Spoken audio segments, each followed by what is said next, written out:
spirits reside. Unity strong, we walk this line. One big voice, it's our time.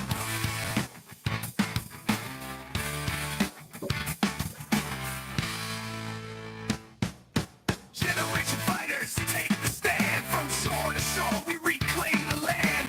Grit and glory in every strand. In Jersey Shore, we make our stand.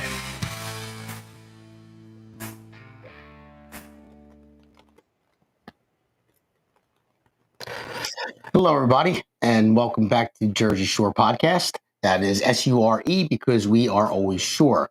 Coming to you live from First Amendment Live Studios, brought to you by the great APN America's Pulse Network. I'm your host, Damon Galdo, riding solo tonight. We don't have any guests. So I'm going to start off with a very short monologue here before I get into it. We just, off the back of Mother's Day, there's a lot of good things that come with Mother's Day. We'll talk about that in the first segment, something I wrote for my wife, my mother-in-law, my mom, my grandmother, and all that. So basically, you're going to see two sides of me today. You'll see how I feel about Mother's Day and how important it is. And then I'm going to go into, before I get into the political side of it, then you're going to see another side into the politics. Because one thing I want you to ask yourself, anyone that's watching right now, is when you look in the mirror, do you know who you are? I mean, really think about it. I mean, because the way I see it, most conservative Republicans, they're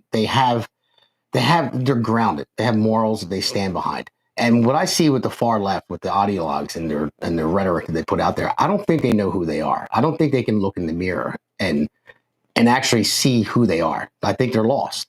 And when you're not grounded and you're not either faith-based or you have something that grounds you together as a family, a community, or something like that, then you're just lost and you're out there throwing temper tantrums and just looking for the world to burn. I mean, when I was younger, there's a lot of things that I've done. I've made mistakes that I've regretted, but I overcame them. And when I was younger, I used to talk about change. I hoped it was possible, and I used to dream about being the person that I wanted to be. But what I had to realize was, it's not what we say, it's not what we hope, and it's certainly not what we dream, but it's what we do that defines us. And today, I think I'm doing it. Today, I'm happily married. My wife, there's ups and downs, there's battles, trust me. There's a lot of that. I lose most of them, honestly. But nobody's perfect. But when you really look into it, what is life all about? What do you want out of life? Do you want something nice, good, and wholesome, the best that you can? It's never always going to be sunshine and rainbows. But when you have that and you have that balance, and then when the things go south and go wrong, but you have that rock, something that you're anchored to, it's so much easier to pull out of. So that's where I'm starting off with this monologue today. So we're going to roll into our first segment right now, and we're going to talk about Mother's Day.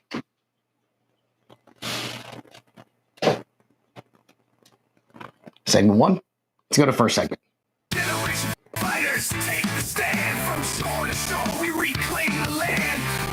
Grit and glory in every strand. In Jersey Shore, we may stand.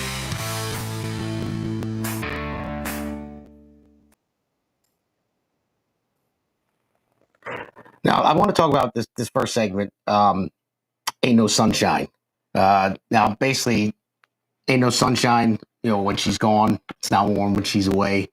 I love that song because every time, I think about it, I say, if I'm home with my kids, now my kids love me, I love my kids, but mom always does something a different way. There's something about a mother that nurtures children that they look to. And even myself, when you think about it, if you were younger as a child or even older as an adult, if you're sick and you're not feeling well, you don't typically go to dad, you go to mom. She's the more carer, nurturer, giver. Dad is more the rock, the provider, stuff like that. Now, of course, I'm going to nurture my children. They're hurt or they're sad, but it's just something about being a mother and, giving birth to, and coming out of the mother's womb. There's a connection, deep connection there that you can never get rid of. So, I have some photos here of my family that I'll pop up there, but I wrote this earlier for not just my wife, but my mother and my mother-in-law and my grandmother as well, who's my grandmother, unfortunately, is no longer with us.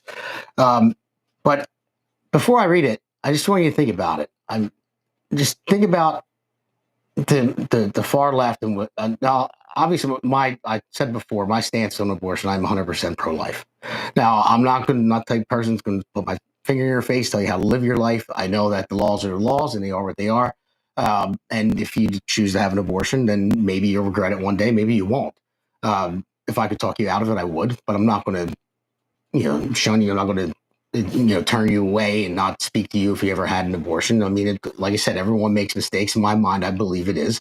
And maybe you will regret it, and maybe you won't. You'll live your life. It's fine. Whatever you want to do. But when you get into like the 9th month, stuff like that, that is insane.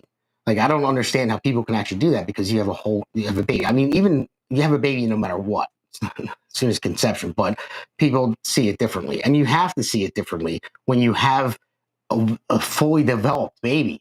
I mean, I don't understand. I can understand how people will look at it and say, all right, well, it's just a bunch of tissue. It's not, there's no arms, there's no legs and stuff like that. But then there's the heartbeat, at 6 weeks. So how do you get past that? There's a little heartbeat. And then, but once a baby is fully developed, how could you possibly have an abortion or even think about it? If you can't decide whether you want to have the baby in the whole 9 months, then you have problems, and everyone makes decisions in life and you have to live with your decisions. So that's what it is. I mean, everyone has the right to choose, and the right to choose is whether you want to have a family. So you choose to start a family or you choose that now is not the time. So abortion should be off the table, but it's the law and it is what it is. So I just accept it as it is for now, but it's not the way I live. It's not the way I like it. But either way, so before we get dive into anything political today, I want to take a moment to recognize something far more important, and that is Mother's Day. First, I want to speak directly to the most incredible woman in my life, my wife. You are the rock of our home, the heartbeat of our family. The way you love and care for our children, the way you hold everything together with grace, strength, and patience, it humbles me every single day. You carry so much on your shoulders, and yet you still show up with the love in your heart and the fire in your spirit. You are what this world needs more of, a mother who stands tall in her values, who protects, nurtures, and raises our children to know right from wrong. I love you, and I thank God every day that you're walking this life with me. And that's my beautiful wife and my children right there, and I'm so lucky to have them, especially after my sketchy past when I was younger. So next, this one is for my mother. You're my original teacher, protector, and example. You've poured everything into this family, your sacrifices, your strength, and the way you now pour your love into your 14 grandchildren. It's 14. It's nothing short of amazing. You've taught me what unconditional love really looks like. And if I'm any kind of father or husband today, it's because of the lessons you gave me. Not always with words, but how you lived. I love you, Mom. Thank you. Next will be my mother-in-law. I want to thank you for raising a wonderful woman that I was so blessed to marry and to be the mother of my children. Your love for your grandchildren is hard to match. Thank you for being there for the good times and the bad. Just no more candy for the kids, please. That's all I got to say. And finally, my late grandmother who passed a year ago. She was a true matriarch, a woman of faith, strength, and legacy.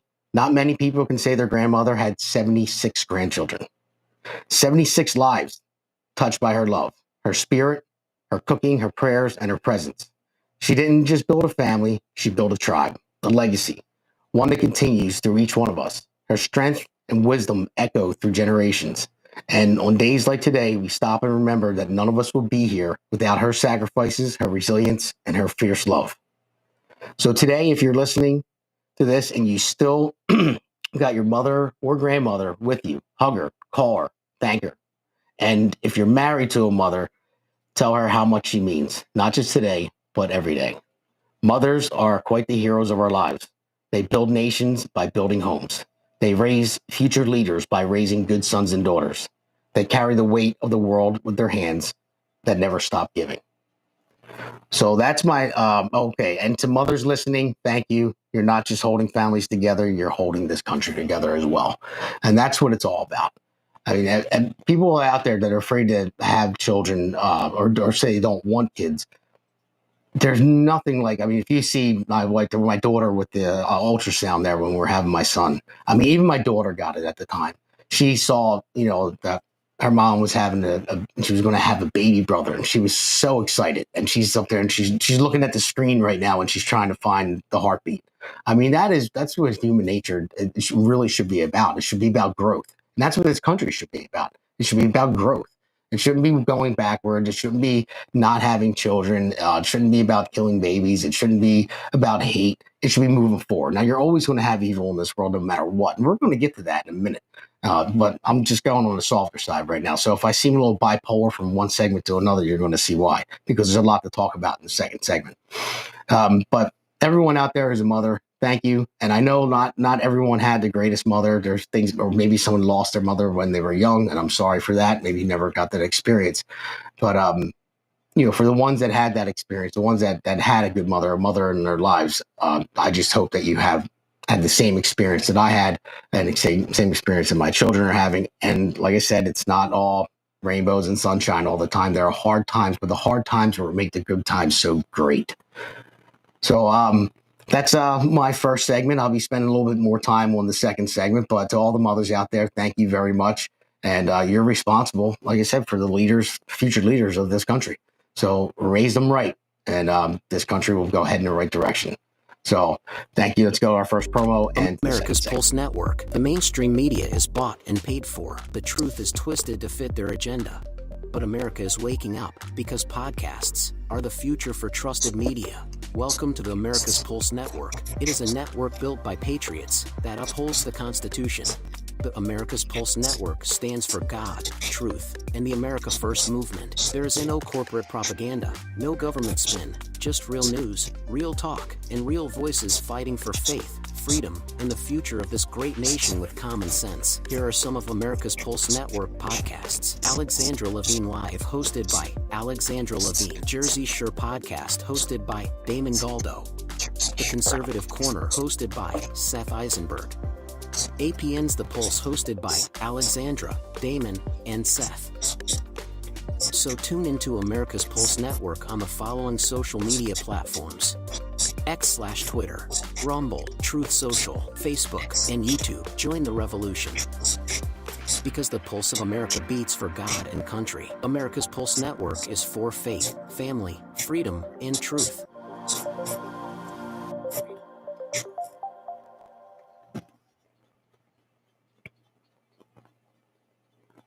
Generation fighters take the stand. From shore to shore we reclaim the land.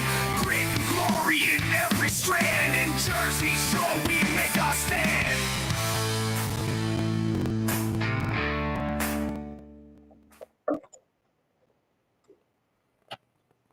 All right, everybody, welcome back to segment 2. Now, here's where you're going to see a little bit different side. All right, it was all nice about the mothers in the first one. Now, this one is going to be a little bit different. So last week we had, well, not even really last week. It was Friday. We had some breaking news when I had a guest here, Blake. It was Ross Baraka. He's actually running for governor. He's the mayor of Newark. He broke into an ICE detainer facility. They were bringing illegal migrants. And his big thing was, oh, well, they deserve due process. They're screaming about it. Well, that is their due process. Their due process is bringing them to the facility so they can go in front of the judge after the fact. They're illegal migrant criminals, and that's why they're going there. And this guy who's running for governor tries to push his way in and break in. He gets arrested, and so did the congresswoman, too, as well. So before I really get into slamming these people, because I'm going to slam the shit out of them, let's roll the first clip. Let's roll S1V1. S2V1, and let's just see this first clip and see what happened there up in Newark.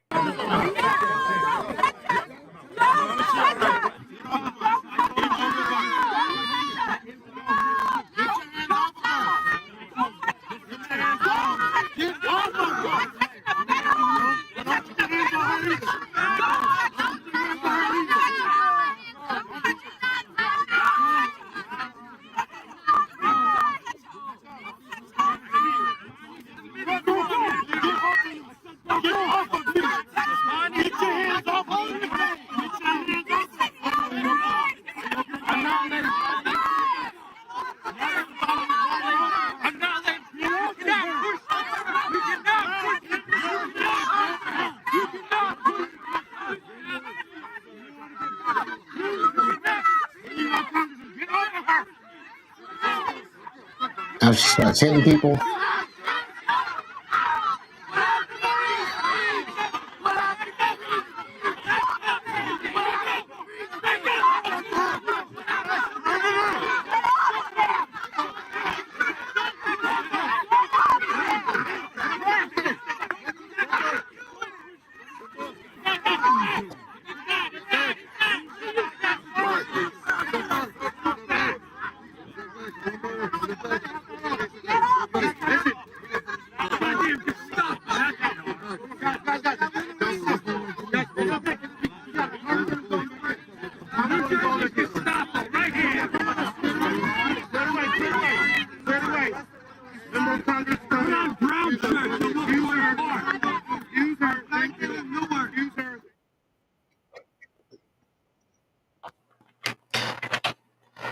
So right there, you see it. Now that is a goddamn disgrace right there. Where's January 6th? Where's the insurrection? Now that's breaking into an ICE facility. That's like breaking into a prison.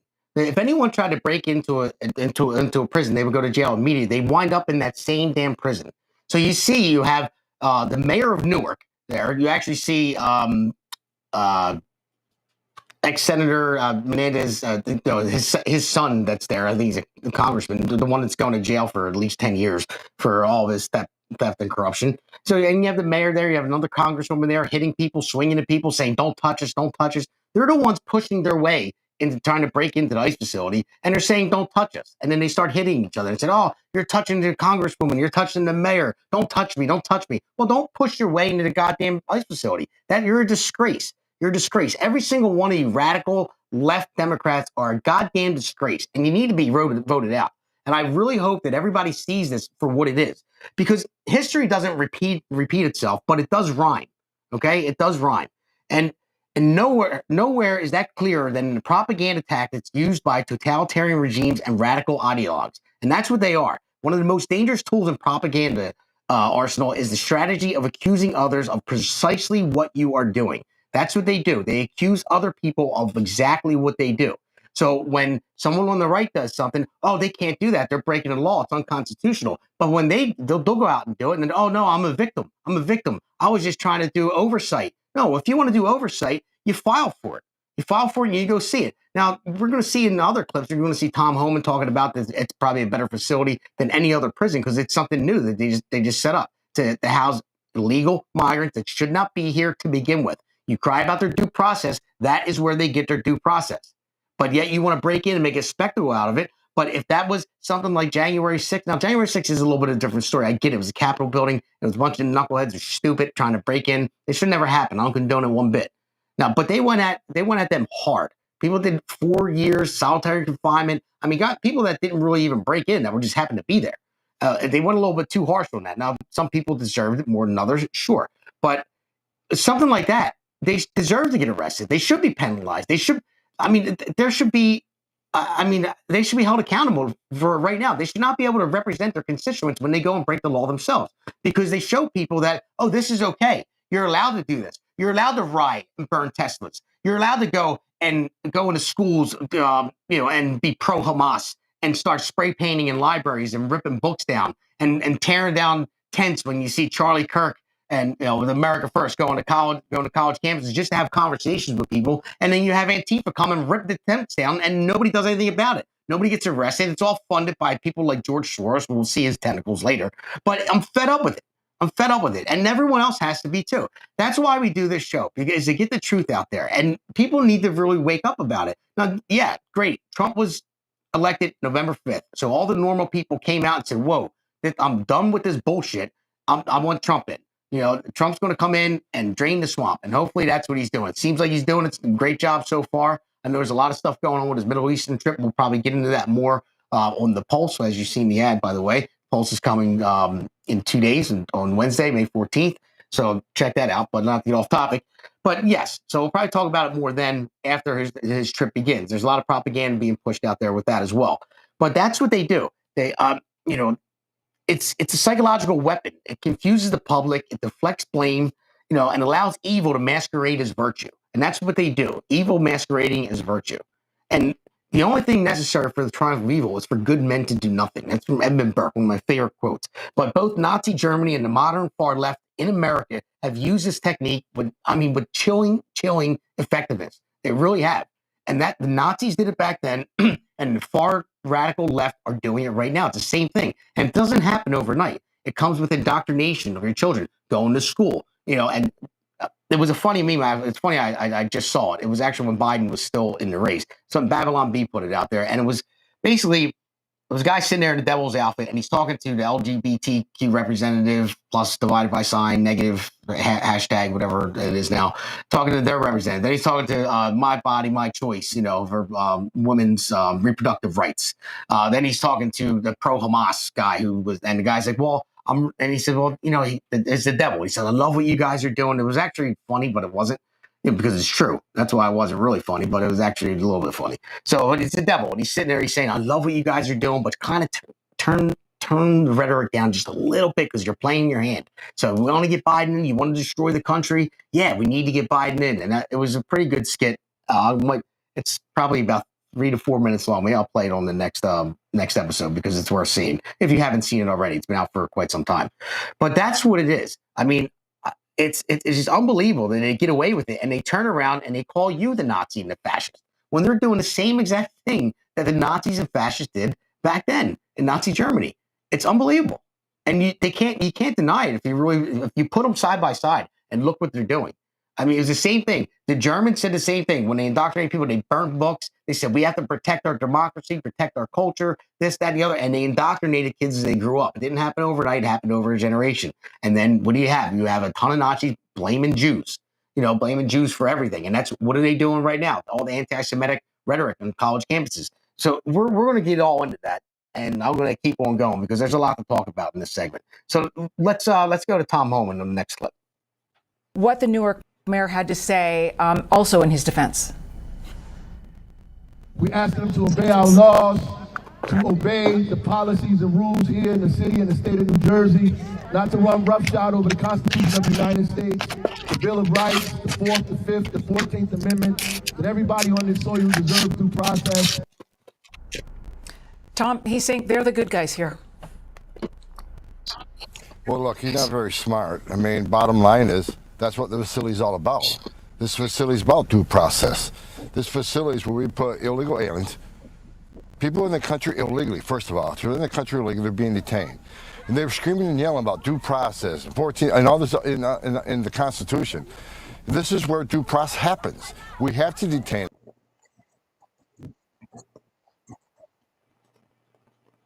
So there you go. They have to detain them. That's your due process. That's right there. Tom Homan, our borders are, and it's absolutely right. I mean, and just think about it. I mean, it's basically lies dressed as truth. That's all they do. And I'm familiar with Joseph Goebbels. He was Hitler's minister of propaganda, pretty much, and he famously understood the power of repetition and inversion. That's what he did. Just keep repeating the same thing over and over again. And he once said, "Accuse the other side of that which you are guilty." That's exactly what they're doing. That's Hitler's guy, Joseph Goebbels. It was Hitler's minister of propaganda. And that's exactly what the left are doing right now, is accusing everybody else of exactly of what they're doing. So I'm going to roll through the next clip. You have members of Congress there as well, and they're arguing that this was a matter of oversight. I want you to listen to what Congressman Robert Menendez Jr. said yesterday. We were there to conduct oversight. It's a newly opened facility. They want to spin people. This is exactly what they've done their entire administration. They talk about criminals. They're separating families. Conducting oversight in this manner. Tom. There's not the proper way to do it. There's a proper way to conduct oversight. There's a way to make appointments, go in this facility. You don't break into the facility when a bus full of criminals are being, brought into that facility. This is about the safety and security of the employees. This is about the safety and security of the illegal aliens. And it's about the safety and security of the public. You just don't make an entry like that. You don't make an unauthorized entry while they're moving a bus of criminals into the facility.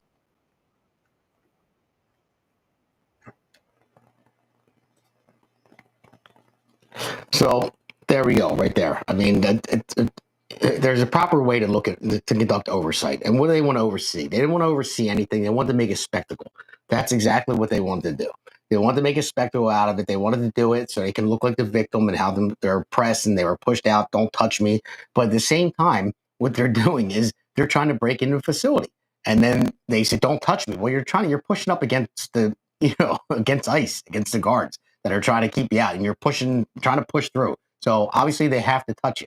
So, I mean, and that's what they're going to go on. And now they're going to say that they were victimized and everything else. And it's a shame. It really is.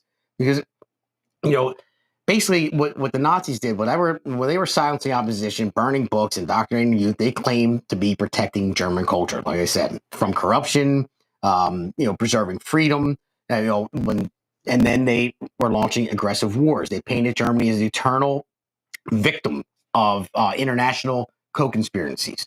And that's what it was. And they painted Germany as an international victim. It's the same thing the far left ideologues are doing right here. You're the victim. So they're right. So they can get away with whatever they want. They can go and burn Teslas, and dealerships. I mean, you look at the people that firebombed the Teslas. Teslas. They got away with it. They got off because he was gender confused. So he wasn't sure. He needed help. So he wasn't sure of his gender. So burning a Tesla, is the way to get around that. Well, if you don't know what gender you are, let me go burn a Tesla. Okay, how does that make freaking sense? That you get off on that. See, and that's exactly what's happening now. Is that they're the victim because they don't know what gender they are. Well, if you don't know what gender you are, I'm sorry. Go ask your cat. I don't know. Maybe you're a gender spiritual guy, like I said last week. But whatever, do that. But you can't let them get away with everything. That's why normal people, like everyone listening right now, need to step up and say, no, we're not taking it anymore. We have an internal battle in this country right now that has not been won yet. There's still a lot of youth out there that are indoctrinated into this, that have been taught this. And it's just propaganda. It's been going on for a long time. And you can't just root it out overnight. You can't just do it with one election. You have to do it over time. And then the way you do it is go back to Mother's Day. Have children. Raise them the right way. Don't let them be indoctrinated in schools. Parental rights are very important. Make sure what your kids are being taught in school are what is right. Make sure you enforce your parental rights and know what your kids are being taught in school, number one. I mean, it was mainly the colleges. Now it's down to high schools. Now it's even down to trade schools. So hopefully, especially here in New Jersey, we get a Republican governor that can just sign executive orders and get rid of all the shit that Phil Murphy piled into our schools with all the pornography books and all that stuff, the disgusting stuff that he did. But that's what it's all about. So they created an alternate reality. This is what the Nazis did, and this is exactly what the left is. So every time I say Nazis, think of left. They want to call the right Nazis and fascists all the time. I mean, it's them. Because again, they're accusing people of what they are doing. They create an alternate reality. They repeat it constantly, and punish those who questioned it. And that's what it is. You can't question it. If you question something, you're a racist. If you question something, you're a fascist. You're a bigot. You're this. You're that. And that's why they infiltrated media too. Media and Hollywood and all that, the same thing. And they blamed the Jews. The Jews took over all this stuff. The Jews control everything. And it's the same thing happening today. Like I said, history doesn't repeat itself, but it does rhyme. And that's what the Germans did back in the day with the Nazis. They blamed the Jews for owning everything. And it's the Jews, they have to be eradicated from the face of the earth. Look at what's happening now. I mean, look at it. I mean, before I even go any further, let's roll the next clip with Lisa Stefanik. Thank you, Mr. Chairman. Thank you. A question for each of you. Is calling for the genocide of Jews protected speech on your campus, starting with Haverford? No, of course not. And what disciplinary action has been taken or be taken if someone made that call? Representative, there have been no such calls, and we would use all of our disciplinary actions to follow through on any such call. I would never expect that to happen at Haverford, and if it would, we would deal with that swiftly. Well, let me ask you a specific question then. There was a student group on Haverford's campus who called for the complete dismantling of the apartheid settler colonial state of Israel by all means necessary. What does by all means necessary mean to you? Invoking that kind of terminology is repugnant because of what it can mean, and I will not. So does that depend on the context? I will not defend that statement. So what disciplinary action was taken against that group or those individuals who made that call? Any disciplinary action? Was there any disciplinary action taken against that group or those individuals? Those kinds of statements are. I'm not asking you if they're repugnant. challenging. I'm asking about the disciplinary action against that. And I'll give you the answer about disciplinary action. None. Zero were taken. So you can kiss your job goodbye because there's other the heads of the colleges that wouldn't answer questions in Congress like that are all gone. They're booted. They're gone. They'll probably be replaced with somebody similar. But at least they were booted, and that woman's going to be gone too eventually, hopefully. But that's what it is. I mean, in the far left, they echo authoritarianism. In modern America, the far left has adopted similar tactics as like I said, as the Nazis.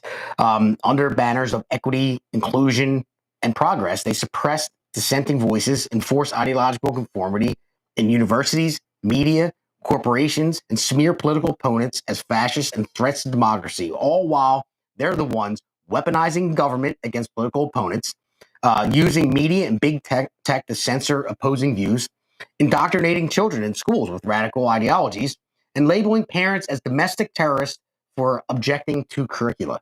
So again, same thing, labeling parents as domestic terrorists because they're objecting to teaching pornography in their schools. I mean, what kindergarten or first grade or second grade or third grade or fourth grader needs to know about oral sex or needs to know about anal sex? I don't think any need to.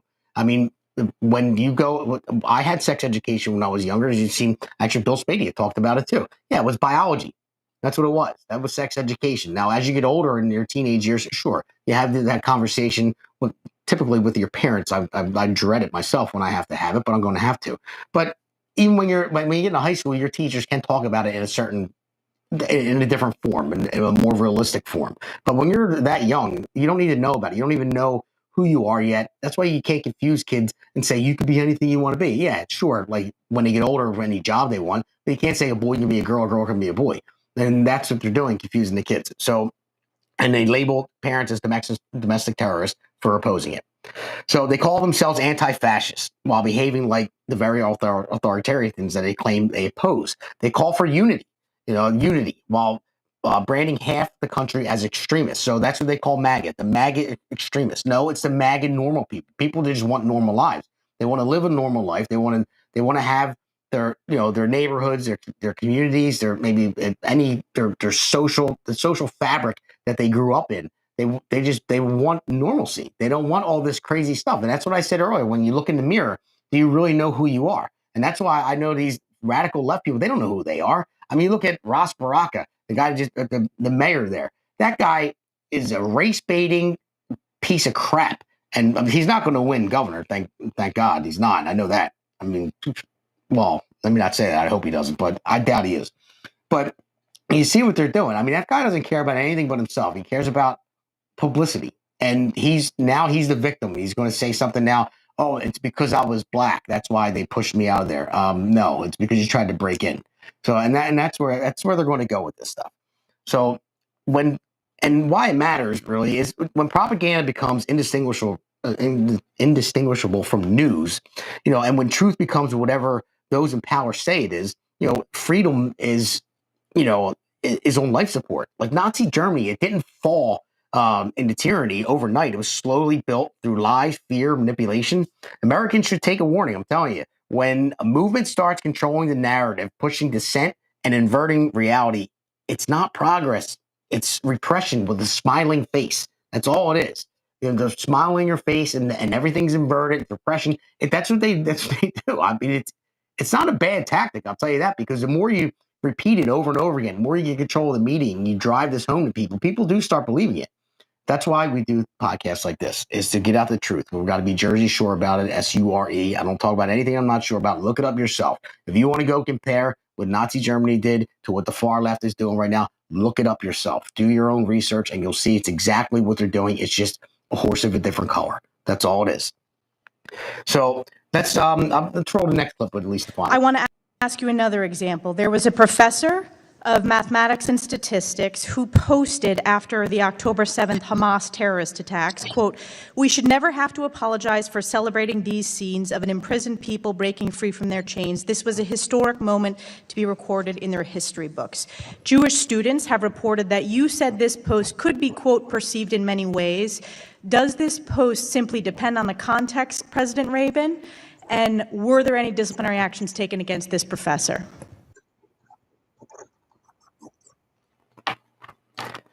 And I cut it there because, again, the answer is no. There was no reason to play it out any further because the answer is no. There was no disciplinary action taken on that professor. So because other races felt like they were not safe. I mean, I don't know who they were because it's been all over the media. If somebody was black or Spanish or even Asian, whatever it may be, if they felt they were not safe, the media would have blew up all over it. But since they say this person that wrote that saying, well, other races didn't feel that safe, so the Jews shouldn't feel that safe either. And that's okay to say that. Really? Because they're Jewish? I mean, that's anti-Semitism at its core. I mean, that is racism right there. And I just hope that everybody sees this because it is really taking flight. I mean, if you thought it was over, it's not. Because if you keep looking at it, just last week in Columbia University, You had a ton of them breaking into the library and they're ripping books down. They're spray painting. Now, finally, they actually called the cops and people were arrested. And you want to know why they were? Because of Donald Trump. If Joe Biden or Kamala Harris were in office, never would have happened. Never would have happened. And that's the problem. That's a slippery slope that we're on right now, because when the left broke that ceiling, once you break that glass, it can't be unbroken. And they did that. They went after their political opponents and they weaponized the DOJ against them. So anyone that was outspoken, you got silenced, censored, to try to throw you in jail, whatever it may have been. So when the right gets power, now at least my idea and the people that I know that are more conservative, more right into the middle, the plan was just let's gain control of power back, get back to normal, and everything will slowly be better. But it's not. It's not getting better. So you have to put your line in the sand at this point. You got to say, okay, well, if you're not going to stop, then you're going to make us go further. Like we didn't really want revenge for what the left did, in the 4 years under Biden. We just wanted things to go back to normal. But now that you keep pressing it further and further and further and making it harder and still try to indoctrinate, still try to pull these stunts like them breaking into the ICE facility in Newark. It's like, all right, now it's time to throw the book at you. And we didn't ask you to do that. We wanted things to go back to normal, but you won't allow it. So if you're in the way of progress, you're getting run the fuck over. That's where I'm at right now. Don't get in the way of progress, because you're not going to stop my life, my family's life, the people I care about, family life, and people who actually love this country, that want to do good things, that want to do progress, that want to innovate. I mean, they were all over Elon Musk. He was the greatest person in the world until he backed Trump. Now innovation and all that and capitalism right down the tubes. We don't want that anymore. We want to go backwards. We want to destroy everything and not have people innovate. We want to waste money because Doge is saving so much money finding corruption when we're in so much debt. Not that it's making a dent to our national debt, but finding $200 billion in wasteful spending and cutting that back. That's $200 billion. I mean, we're right there. You're almost at another 800 billion. We're at $1 trillion. We can knock $1 trillion off. I think they'll make $1 trillion eventually. So that's nice. We'll knock $1 trillion off of our debt. So if you're in the way of progress, get out of the way. And that's why people that actually have morals, that stand for something, that believe in this country, that believe in morally good things, need to stand up. And you can't just bury your head in the sand and hope for it to go away. Because like I said before, you can talk about it all you want. You can hope for it all you want. You can dream about it all you want. But it's not what you say. It's not what you hope. And it's certainly not what you dream. But it's what you do that defines you. And you're going to have to do it. You can't let up. You can't take your foot off the gas. You can't rely on somebody else to do it. You have to come together and say, no, we're not dealing with this anymore. We want to go back to a normal, productive society. We believe that men are men and women are women. We believe that women should play in women's sports, not a man that can't make it in his sport and say, okay, I'm a woman now. I'm going to go dominate a woman's sport to make myself feel better. No, I'm sorry. You suck at your sport. Do something else. Pick up a guitar. I don't know what to tell you. But if you're not good at your sport, it is what it is. I'm not good at basketball. I'm too short. I got to accept it. I'm not going to try to play on a woman's team. It is what it is. It's normal things that we got to get back to. I can't emphasize it enough.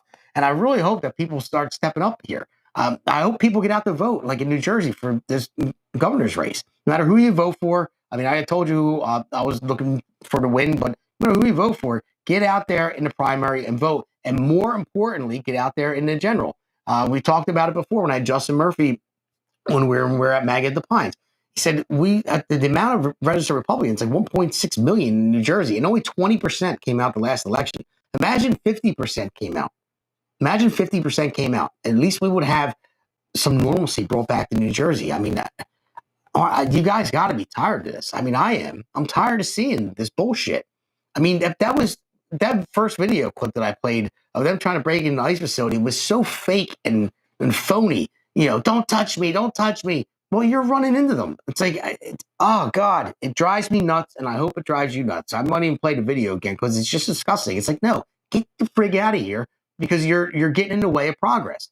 We cannot let all these illegal aliens stay in our country. And the left will do whatever it takes to stop it. Do court injunctions, do this kind of stuff, whatever it is, just to keep them here because they know eventually if they get power back, they're going to naturalize all these illegals and make them citizens to vote. And if they do that, then they're going to control everything. That was the plan from the beginning. There's no question about it. They can't hide from it. I mean, that is exactly what it was. And they didn't care how bad it hurt the American citizens. They didn't care about the Lagan Rileys and the Rachel Morrins and the Jocelyn Ngoris who were raped and murdered and stolen from their families. They could care less about them. I mean, their own president wouldn't even say her name. They had to make her say her name, Joe Biden. They had to make her say Lagan Riley's name at the State of the Union address. And then when Trump had his, you see how the left sticks together. Not one of them stood up at all to clap for anything that Trump said. Nothing. Because they stick together and they were directed to do that. They were directed, whoever it was, King Jeffries, whoever their leadership is, Pelosi, whatever. Whoever it was, told them, do not stand and applaud for anything Trump does. And they did not. So Trump went a little further, and Trump even went and he acknowledged there was a young boy there with brain cancer, and that he was going to be an honorary Secret Service agent. Now, you would think they would have it in their heart to stand and applaud for that little boy. Because that was one of probably the best moments of his life, probably the best moment he'll ever have, because he's dying of brain cancer, being that young. And that moment in his life where one side stood up and cheered for him, and he sees the other side not even cheering. Now, what kind of people are you? That's what I want to know. I want to know what you think when you look in the mirror. Are you happy with what you see? Do you really think you're making a difference if you're doing something good? Even like people like AOC out there, you're a whack job too. Do you really think you're doing good things out there? Or you're more in it for yourself? Because that's the me syndrome with the left. They only care about themselves. That's why they don't like having kids. Because it's all about them and nobody else. Because when it's all about you, then you don't have a community. Then you don't have you don't have a state. You don't have a country because you're an individual. And that's what it's all about. When you go fight a war to protect your country, you're not fighting it by yourself. You're fighting with your brothers and sisters in arms. So what everyone owes the people that came before us, they owe them everything. This is the greatest country to ever on the face of this planet. And you're lucky to be in it. And you take advantage of it. And you take the Constitution and you wipe your ass with it. And you say, oh, well, the right, there's trampling on our rights in the Constitution. No, you guys are doing it. That's what you started. You broke that glass. And now it can't be unbroken. So I don't want to hear anything from the left saying that, we're here to protect our democracy. Well, guess what? We're a constitutional republic, not a democracy, by the way. So I don't know. So that's my rant on that. So what else do we have on this segment? Do we have any more? Yeah. So I want to bring up George Soros here. Let's bring the tentacles of George Soros. So everyone look at this picture that's coming up. This is what George Soros is involved with. All these different things with Black Lives Matter, with Antifa, WHO, CDC, everything that's been bad. I mean, George Soros is like the mastermind behind all of it. I mean, he's not the only one, but he funnels so much money in these groups. When you see like Antifa show up or used to be Black Lives Matter, pretty much gone at this point, they're irrelevant. But when you see them show up to an event, how do you think they all have the same tents, the same chairs, the same signs, everything else? It's funded. It's paid for. It happened when we went to the Tesla dealership in Cherry Hill. They were protesting Elon Musk, and they were saying had kill Musk, hang Musk, kill Trump. I mean, all kinds of stuff. They were wacky freaking people. They really were. We went and we caught a couple interviews with some people until they kind of threw us out. They wouldn't let people talk to us because they figured out who we were. But the reason we just I was asking them questions, like simple questions. I wasn't even leading them, saying that I believed in this, believed in that. I just asked them why they were here, and that was it. But once they found out that we weren't part of their group and we're asking them questions, they stopped us because it was funded. It was funded by people like George Soros. They were getting $250 checks each to go there. They were busing them in from places like Philadelphia and all over the place. So this is what George Soros does, and people like him. They use all that money, the billions of dollars that they made, which mostly is blood money, and they use it because he hates America and they want to destroy America. And the only way to destroy America is from within, not from the outside. We're surrounded by vast oceans. We're the most powerful country in the world. So you have to divide it from the middle, and that's what they're trying to do. And that's what the left is doing with their Nazi propaganda. That's who you are. You're the Nazis. You're the fascists. We are not. We are the people that just want to live our lives and and progress. We want progress in this country. We want good things. We want to help people that need help. But we need to help ourselves first.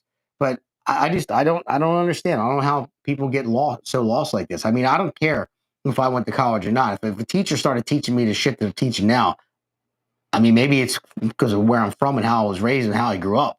I mean, I tell the teacher to shove it right up. You know what? Like you're out of your mind. But I mean, that's where we're at right now. And people need to wake up to it. People need to pay attention. And when you see the crazy left out there, the crazy blue-haired nose ring, saying, I go by they, them, and whatever friggin' they want to call themselves now, I don't have any time for that. Just shut the hell up and go home. Go go pet your cat and drink your wine, take your Xanax and your Prozac and whatever else you're on and wallow in your sadness. It doesn't have to be like that. You could actually be a productive member of society and go out and do something productive, like get a job. Don't tear things down, build. That's the main thing. Look at building something instead of tearing it down. Why does everything have to be torn down? Why can't you build for the future? But you can't because you loathe in your sorriness and you look in the mirror and you don't like what you see. It's not my fault. It's not anyone else's fault. It's your fault. So get off your ass and do something. If you don't like what's going on, then you can change it by doing something productive. Don't tear it down. So that's my rant for segment 2. I know this is probably going to be a shorter podcast than most, but I wanted to start out with the very nice thing for Mother's Day. And I told you it was going to be like a bipolar moment when I switched from segment 1 to segment 2, but I had to do it. I mean, looking at that bullshit up in Newark, and it's only going to get worse. It really is. It's going to get worse. That's why I'm calling everybody out. Anybody with common sense, please just don't fall into the trap. Don't be afraid. Don't be afraid to stand up and say something. Don't be afraid to say, no, I'm not going to feel bad for you. I'm not going to look at your political stunts and say, oh, no, and you're not the victim. Stand up and don't be afraid. Don't be afraid to lose your job or say what you need to say. I mean, that's what it's going to take. It's a voice of the masses that are going to control it. And if everyone else says enough is enough, then that's the way it's going to be.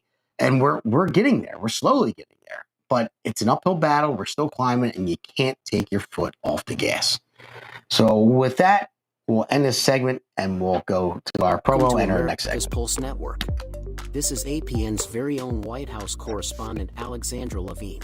Hello, everyone. This is Alexandra Levine with Alexandra Levine Live on the America's Pulse Network. You are all in with Alexandra Levine. We are still waiting for someone from the White House to come out and tell us what transpired between President Trump and Vladimir Putin on that call today. We are here live at the White House. We're waiting for White House Press Secretary Caroline Leavitt to come out and tell us about the updates of today, the call between President Trump and Vladimir Putin, what transpired in that call. Subscribe and follow America's Pulse Network on the above social medias.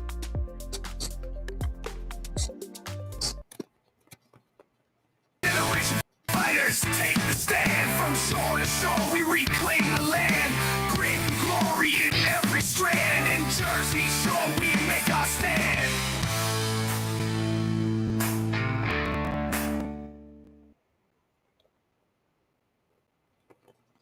All right, now to our third segment, executive decision.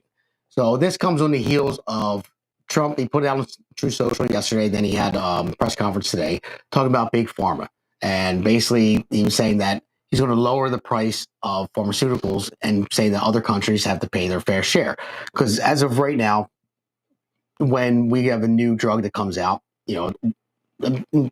Americans pay roughly about 422% more than other countries, and they do. So Trump is absolutely right that it should be evened out like in that way. And I like where he's going with it. I just don't know. I got to do a little bit more research because what I'm seeing from it is from this executive order, basically Trump wants to push through the new big beautiful bill. And he promised that he wasn't going to go after Medicaid or any entitlement programs or anything like that. So in order to do that, basically what this is going to do is to force drug prices down for Medicaid. So basically Medicaid would have to pay the same prices that they're paying overseas in different countries. So that would be even cheaper for Medicaid to buy this. That's where he's going to get the funding from. Medicaid will have to put out less money for these drugs. Now, I think what he should do, and hopefully he gets to that point, is when a new drug comes out, make the other countries pay their fair share for it. Don't put it on the back end because if you think about it, over over 50% of the new drugs go through R&D, research and development in the United States, because it is more profitable and there's there's more facilities to do the research and development here. So basically, big pharma, they're not going to lose any profit. What's going to happen is, once a brand new drug comes out here, now, yes, you're going to pay top dollar for it. But then, when the patents run out, then you're going to have these generics come out. And that's what mostly Americans are on generic drugs, because you'll see the brand new drug come out, it'll be super expensive, and then they'll just wait for a patent end and they're already developing a generic drug for it. And that the majority of Americans are taking generic drugs. So it is actually cheaper than some countries that we pay for generic. But if you make other countries pay their fair share for the newly developed drugs, then that will be fair and that will be right. But what I'm afraid is going to happen, like I said, I'm going to do a lot more research on this before I overstep my Jersey sureness. But what I'm seeing is if Medicaid, has to, if big pharma, if they have to supply this drug to Medicaid for the price they're supplying to other countries, that means Medicaid will be paying such a lower price for it. So basically, it's either one or two things that are going to happen. The pharmaceutical companies are going to say, well, we cannot provide that drug to people with Medicaid. So if it's a brand new drug that came out, people that are on Medicaid aren't going to be able to get it until a generic version comes out. So people won't have that readily brand new drug available to them if they're using Medicaid. So that's an issue. So, but if it's not going to be that way, then somebody has to pay for it one way or another. So people that have private insurance, they're going to have to subsidize for Medicaid. So your private insurance is going to go up because you're going to be paying more for these new advanced drugs that come out until a generic one happens. So that's what I'm seeing from this. I mean, if it's to get his big, beautiful deal done, okay, it's fine. But I think it needs to be a little bit refined. I mean, it's a big message, huge message. I mean, I like what he's trying to do or the bold moves that he's trying to make. But I think that's where it's going as of now. But I'm going to do a little bit more research into it, and I will come back to you on the next podcast with a little bit more of SURE involved in it. But I believe that's where it is right now. Because and you think about it too, the United States, we consume more drugs than any other country. I mean, we're fat, overweight, we don't exercise, and we take drugs to try to, to fix it. Like Ozempic or whatever it may be. And you can see it with Ozempic. Ozempic came out, it was very expensive.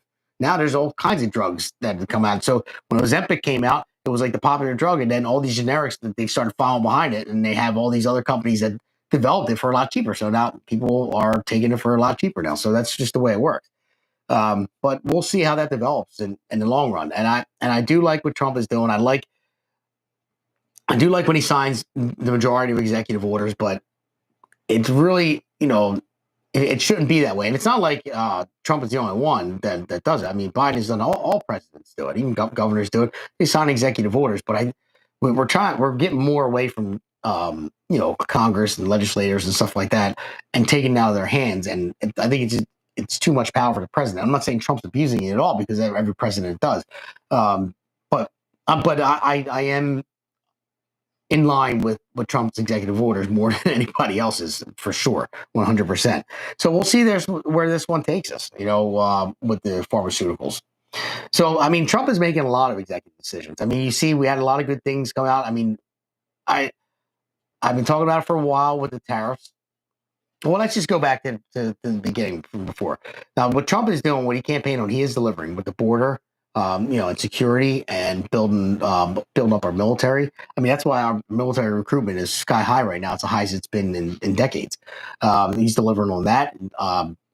And he is making America great again. And his tariffs, I like them. He's shaking everything up. But now the one thing is, he's kind of like, Trump reminds me of what he's doing. It's kind of like Clinton a little bit. Bill Clinton. Now, I mean, he's not just like Bill Clinton. I'm saying the way he views things. Now, Clinton, in his first term, he was underwater. He wasn't going to win second election until he realized, and he started, toning down some of his policies, and he started reading the room pretty much and seeing how people were feeling. That's what Trump is doing now with the tariffs. Now, he threw out there what was going to stick. It was astronomical, like with the tariffs that he was putting out there with everybody. And we knew it wasn't going to last that long. But I was just wondering when the off-ramp was going to be, because you can't keep it for that long. It's unsustainable. I mean, Scott Bessent said it just a week ago that the tariffs on China were unsustainable, and they are. And everyone knew that, but it was just, okay, you're going to raise it, we're going to raise it. It's like sitting at a game of Texas Hold'em, and just keep bluffing each other. Well, I'll raise you, then you go all in. So they both went all in, and now they finally made a deal, which is a good start. I think they lowered it 125%. It sounded like 10%, just like every other country. The tariffs, that's where we're at with that. So it's a start. It's a good thing. You can see the market reacted to it. It jumped. It spiked big time, actually. I think a little too much because it's not there yet, but people are feeling more comfortable. I know crypto is going through the roof, among other things. So it is a good thing. So I knew what he was trying to do. I knew he was just throwing it out there and seeing what stuck and trying to shake everything up. And then, whatever leaves fell, collect them. And that was what it was going to be. And it seems like we're collecting a lot of leaves right now from shaking that tree. So finally, we're starting to see an off ramp. People are starting to feel a little bit more comfortable. And that's why the markets are starting to rise a little bit. So we'll see how it goes. I think he's doing in his words, tremendous job right now. But nobody's perfect. I think there are some possible mistakes that he could be making, but I don't know. I mean, I don't know. I'm not inside of his head, but I'm still on the Trump train for sure, 100%. And it wouldn't be right if you don't question certain things. So that the pharmaceutical thing, I like it. I like the idea. I just don't know enough about it to really get into it. I'm just seeing it for what it is as of the moment. But we'll go further on that. I mean, I like what he's doing, and I think next week too. I want to go a little bit more into the gubernatorial race, and I want to talk about it on every episode until we, actually until November. But for right now, the primary is June 10th. So we have a very tight race between Jack Ciattarelli and Bill Spadea.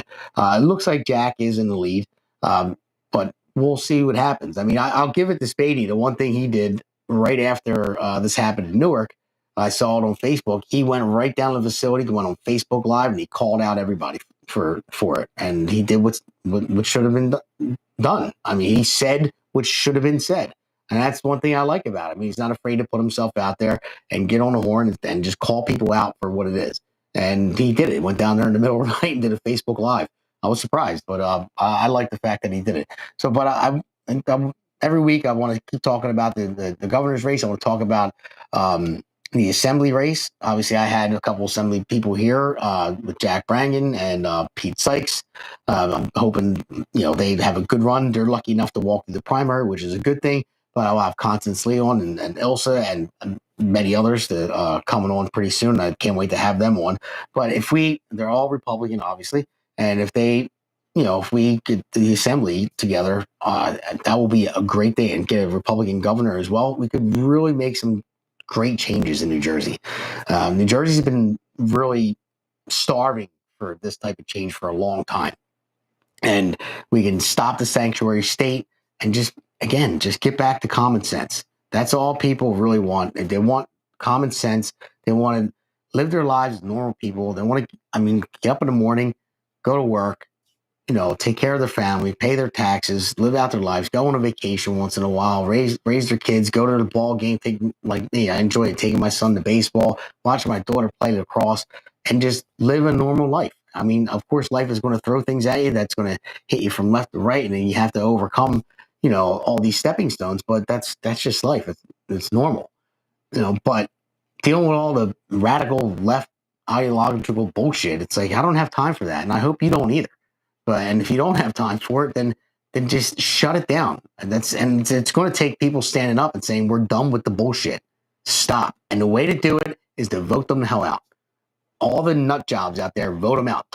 Try to talk to your Democrat friends, the normal ones that are just geared to vote Democrat because they were raised that way and say, well, I've always voted Democrat. And that's, I was told to do that and I'm a Democrat through and through. But the ones that will talk to you and have a conversation with you, they're not the radical ones. They're just normal Democrats. If you can have the conversation, if you do, you can ask them simple questions and they will realize that they're more in line with you than anything else. If you point out this crazy radical bullshit that they're doing, and then you say, do you agree with that? Like even Democrats that are pro-choice, do you agree that killing a baby up until birth is okay? They're like, hell no. I know a lot of people that are Democrats I work with, and they're like, no way. But they're okay with, abortion up to like 20 weeks. And it's fine. Okay, that's their prerogative, whatever it might be. But even they're not that radical. I mean, they do have common sense. And the more you can talk to people, the more you get out to vote, and not just vote, get involved. I mean, if the more people that get involved and get involved with, if even whether you're on a committee or want to run for something, even mayor of a small town, assembly, whatever it may be, state senate, I mean, anything, get involved with somebody's campaign. Try to help them win. I mean, the more people involved, the better it's going to be, and that's what we need. That's what we need. That's what New Jersey is hoping for, and that's what I'm hoping for. And I know anybody that's watching this is hoping for it as well. So let's just get out there and kick some ass. That's all I got to say. So I'm going to end this segment, and I want to go into the Patriot and Loser Award. I'm sorry it's a short podcast today. I told my producer I'm running out of gas. He told me I better start drinking some more coffee because now we have, I am giving up the podcast on Friday. I'm going to air my show, and I'll do the rest of the podcast from home, which is going to take a little bit off my plate. But now we have the Pulse coming, which is very exciting. I want to be prepared for the Pulse. It's going to be a great show. All the hosts that are on there from the America's Pulse Network are great. And seeing Seth come, we have Alexandra Levine live, and she's going to be on there. She's our own Peter Ducey with the White House press passes. And Seth, man, he's a host as well. I mean, we did a mock-up last week, and just playing some of Seth's clips, they were pretty good, man. People loved it. So getting Seth back in the mix, he's been out for a while, but we'll get into that in a minute or so. But for right now, let's go to segment 4. We'll go to the Patriots and Loser America's Pulse Network. The mainstream media is bought and paid for. The truth is twisted to fit their agenda. But America is waking up because podcasts are the future for trusted media. Welcome to the America's Pulse Network. It is a network built by patriots that upholds the Constitution. The America's Pulse Network stands for God, truth, and the America First movement. There is no corporate propaganda, no government spin, just real news, real talk, and real voices fighting for faith, freedom, and the future of this great nation with common sense. Here are some of America's Pulse Network podcasts. Alexandra Levine Live, hosted by Alexandra Levine. Jersey Shore Podcast, hosted by Damon Galdo. The Conservative Corner, hosted by Seth Eisenberg. APN's The Pulse, hosted by Alexandra, Damon, and Seth. So tune into America's Pulse Network on the following social media platforms: X/Twitter, Rumble, Truth Social, Facebook, and YouTube. Join the revolution. Because the pulse of America beats for God and country. America's Pulse Network is for faith, family, freedom, and truth.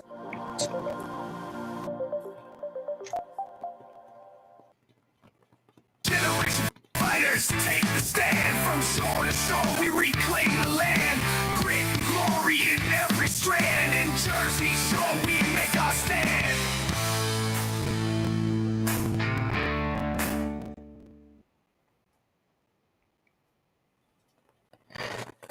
All right, so back for segment 4. I want to start with the Patriot Award, and she's getting the Patriot Award. So drum roll, please. It is my wife, Heather Galdo. So you get the Patriot Award, honey. So I'm very lucky to have you.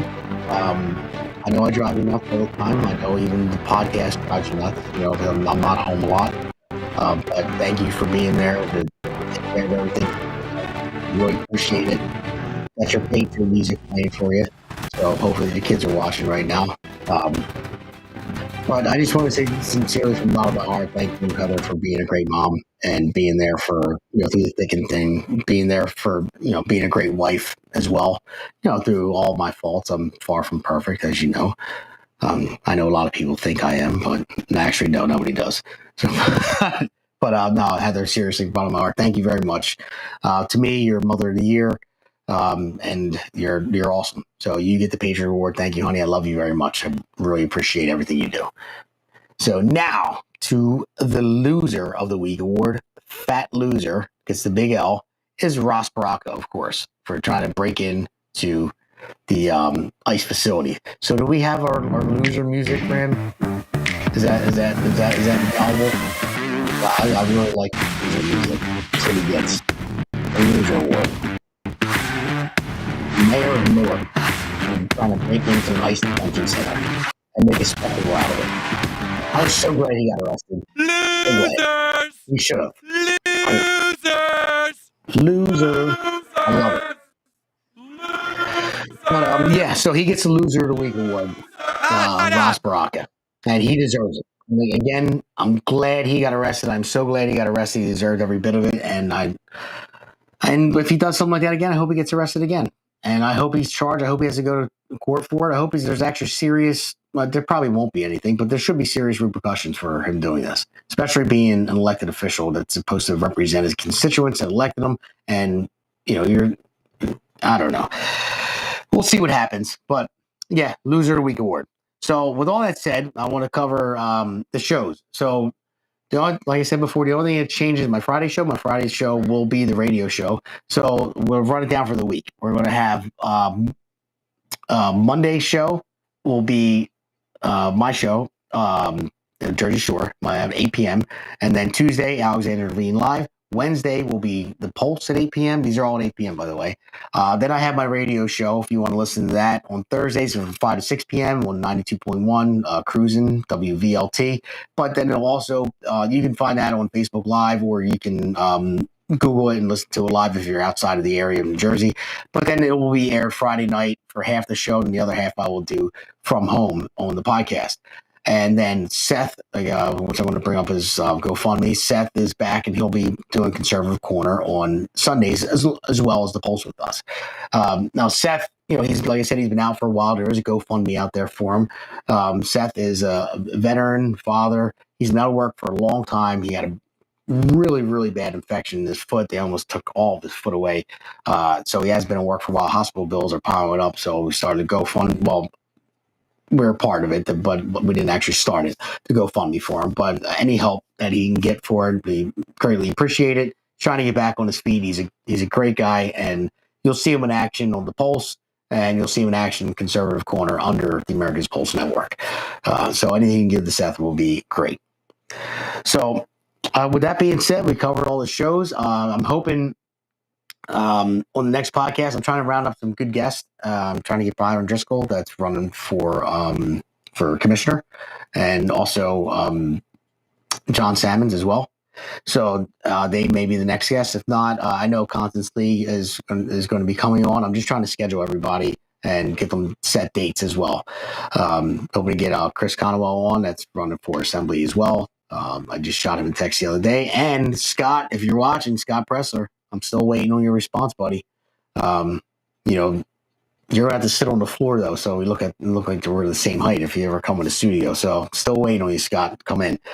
So for everybody, thank you for tuning in. Thank you for listening to, hopefully, the good side of me in the first segment. And then thank you for listening to my rant in the second segment. I had to get that out because I was completely embarrassed by these elected officials. I mean, they were just completely friggin' embarrassing, and they deserve to get arrested.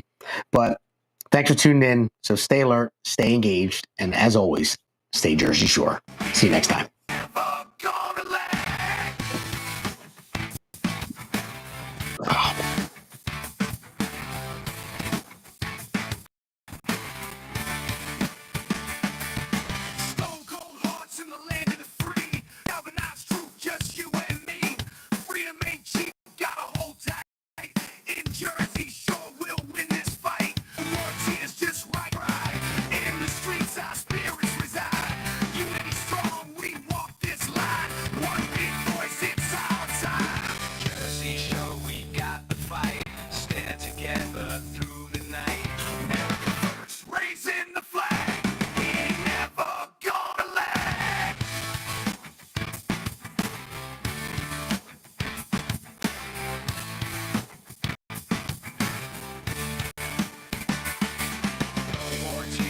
Righteous pride in the streets, our spirits reside.